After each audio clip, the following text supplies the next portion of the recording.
દેશભરમાં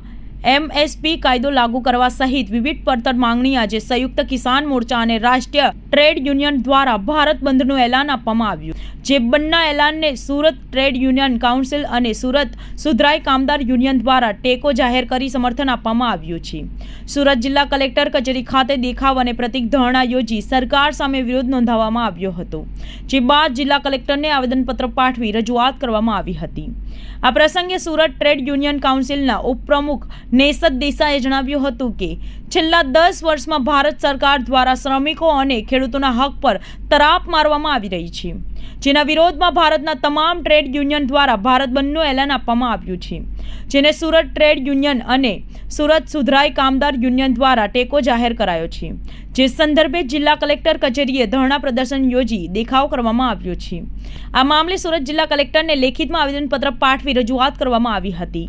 કોન્ટ્રાક્ટ પ્રથા બંધ કરવામાં આવે, લઘુત્તમ વેતનને પ્રાઇસ ઇન્ડેક્સ રક્ષા કરવા સહિતની માંગણીઓ સરકાર સમક્ષ છે। અગાઉથી ચાલી આવેલ 40 જેટલા કાયદાઓનો ખત્મ કરી 4 જેટલા કાયદા લાવવાનો સરકારે પ્રયાસ કર્યો છે, તેની સામે આજે કામદારો અને ખેડૂતોનું આંદોલન છે। આજ રોજ સમગ્ર દેશની અંદર ઔદ્યોગિક હડતાલ જે પાડવામાં આવી છે એ કિસાન જે છે એ લોકોની જે લડત ચાલી રહી છે છેલ્લા 3 વર્ષથી, તો તેને ટેકો આપવા માટે આજે કિસાન અને ટ્રેડ યુનિયન કાઉન્સિલ સમગ્ર દેશના એ આજે પ્રોગ્રામ આપ્યો છે કે સમગ્ર દેશની અંદર જે મોટા મોટા શહેરો છે ત્યાં આગળ કલેક્ટરને આવેદનપત્ર આપવું અને આપણી ટ્રેડ યુનિયનની જે માંગણી છે પર્ટિક્યુલરલી મિનિમમ વેજ છે, ત્યાર પછી જે તે પબ્લિક સેક્ટરનું ખાનગીકરણ ન કરવું, ત્યાર પછી કોન્ટ્રાક્ટ સિસ્ટમ પર કર્મચારીને ન લેવા, જે પોલીસ છે કે બેંક છે કે જે જગ્યાએ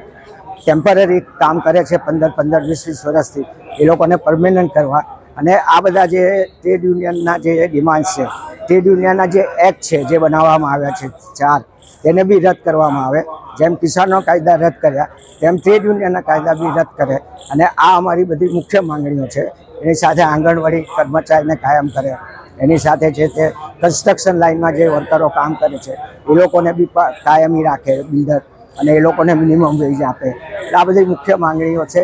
તેના અનુસંધાનમાં આજે અમે ટ્રેડ યુનિયન કાઉન્સિલ તરફથી કલેક્ટરશ્રી પ્રાર્ગીને એક આવેદનપત્ર આપીશું।